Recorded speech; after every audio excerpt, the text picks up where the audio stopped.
On our way home, a long day in Circleville, Ohio. If you've been to Circleville, nobody's been to Circleville. You haven't been to Circleville. That's where the sale is, and we looked at it seemed like every horse on the property today. Every single horse on the property today. And,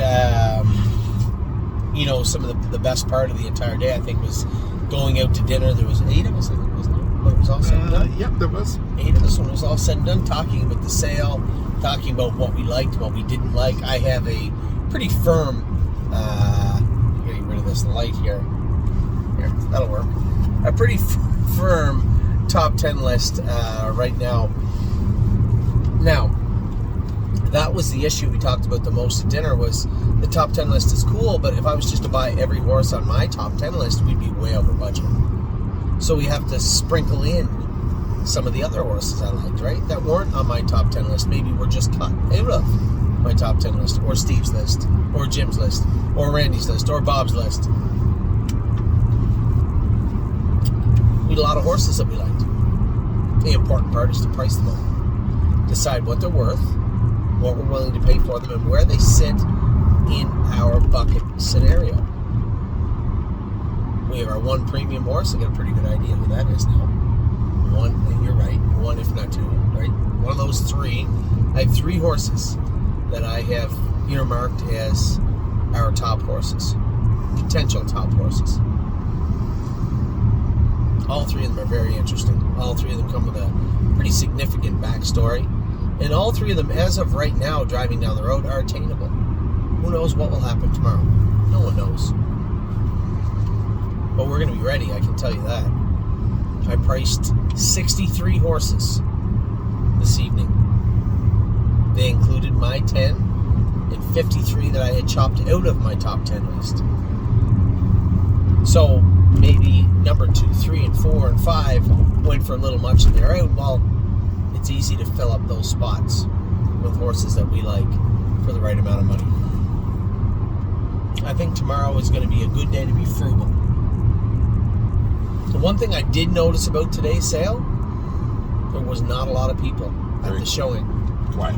Super light, which just seemed weird. It was like a Halloween where no one knocked on your door, right? No one. I'm one of those guys that just put a bowl full of candy on his front step, the honor system. Turned off the lights.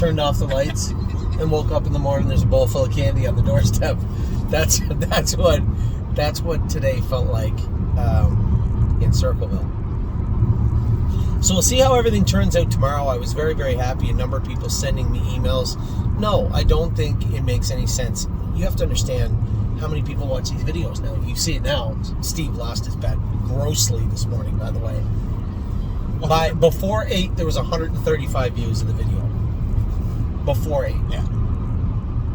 You get destroyed. Well, no, but it wasn't a bet.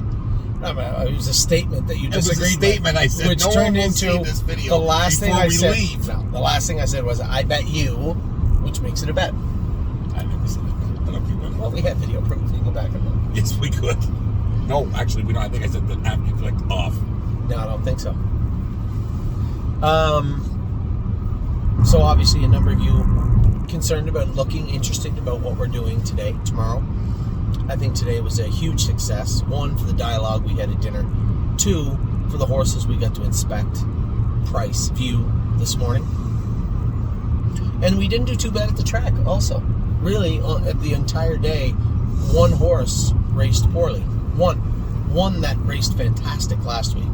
So when I look at her race last week compared to this week, the only change was the shipping she made over to the Meadows. I guess the way she was raced a little bit, but that didn't seem to be the problem. She just seemed flat. Did she tie up? She didn't bleed. We scoped her. I'm talking, of course, about Chime Bell. Looked like she made the winning move to the front at the quarter pole.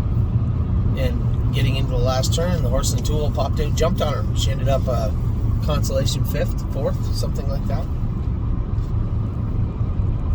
Tim scoped her after, didn't find anything, but I suspect you're going to find something in her blood. Still rough, right? A number of ways we can mitigate that, anywhere from shoeing to simple hobbles. get her back to Northfield. It's the first way we're going to mitigate it. Anyway, so Chime Bell was the only flat starter. We'll go through the rest of them. La Doriane raced amazing today. Absolutely jogged. 157.3. I told you guys I felt that, you know, her first start was a mistake. It was my mistake. I rectified it quickly with a qualifier.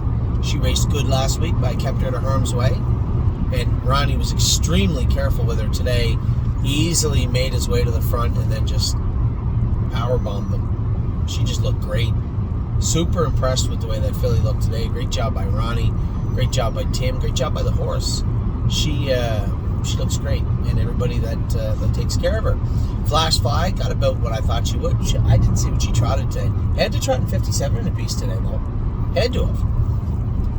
I think we'll probably bring Flash Fly back to Northfield and race her in the condition claimers there.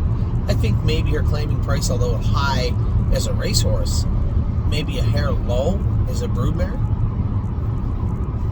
I think it's worth rolling the dice. Like to maximize what she can do as we head into the fall. But a good mile from her today, 57. Insider trading was good. Shot the gap in the last turn. It looked like if he got out, he was going to give them a real run for the money, and she didn't. She kind of get pinned down and then followed them through the inside. She's another one trotted probably 57 and a bit, 56 and a bit. I thought she raced good. Flash Flies 57.2. 57.2. What about insider trading? 57.2 would be the fastest mile of my life, I think. That was just a little bit later. 2 races later, maybe? 8th race. Finished third. Yeah, 56.3. 56. What was your last quarter? 29.1. 56.3, 29.1. Not too bad at all. Then Chime Ball raced poorly, and then we got to 3-point blue chip the last race, and our winner started off the day with a winner and finished the day with a winner. So a good day all around. How fast did he trot today? I never even noticed. 54 and something. 54 and something. So he's out of that class 54 now. And 4, 54 and 4. He's out of that class now. We will probably send him back to Ontario. I say back because that's where it all began for him. So he'll go back to Ontario. We have a number of horses that fit that class right now in the Meadows. So the timing was good for him to leave that class. And we can send 3-point back. Get him back in Ontario. James knows him very well. You know, that win in Dover, I'm not saying that it was a start to James' career. It certainly wasn't. But it was one of the first major races he won. So 3-point blue chip heading back. We're going to probably fill that class with maybe a number of horses. We have Pickpocket and Memory and Imagination, and we won whatever one. And we have another horse too. I can't think of who it is. Will fit in there also. Maybe even Lonely Lakewood could probably fit in there if we had to. As long as you can park the whole way. It's not really his trip. So that's it today. In a nutshell, tomorrow's a huge day for us. The good news is we are very well prepared. We have a pretty good idea of what we're doing. A lot of contingency plans, a lot of storylines that we're going to watch play out tomorrow. But first and foremost, a good night's sleep. Get up tomorrow, go to the sale. Racing tomorrow, because we are racing tomorrow also. Stay Close is in, where he should probably win, I would imagine. 8-5 for Ronnie Wren tomorrow. Drebin a little longer at 6-1 with Aaron Merriman. 9-hole with him is not preferred. I wonder how he's going to get along. Marching Fourth, another one. We schooled him off the gate the other day. I believe his gear is good. He's hung up good. I think there's some changes we can make that will probably help him a little bit more, but happy with what I saw for tomorrow. JK Victory, Rock Shining Star, and Watch Your Mouth. What's Rock Shining Star? 3-1. So he's way down in class too. JK Victory, 5-2. Yannick Gingras. Where's he racing? Yarnborough, Omaha. What is this? $17,000 race. What's he doing out there, I wonder? Where is he? It's got to be Hoosier. It says Yannick Gingras, Saturday night. Yarnborough, Omaha. There must be big races here tomorrow, obviously. So Yannick's going to drive JK Victory. I'm going to tell you one thing. I would most definitely bet JK Victory Mechanics, you are driving him tomorrow at Hoosier Park. 1,000%. Well, except he could be extremely low. Oh, he's going to be massively low. Yeah. This guy, right down the road tomorrow, guaranteed.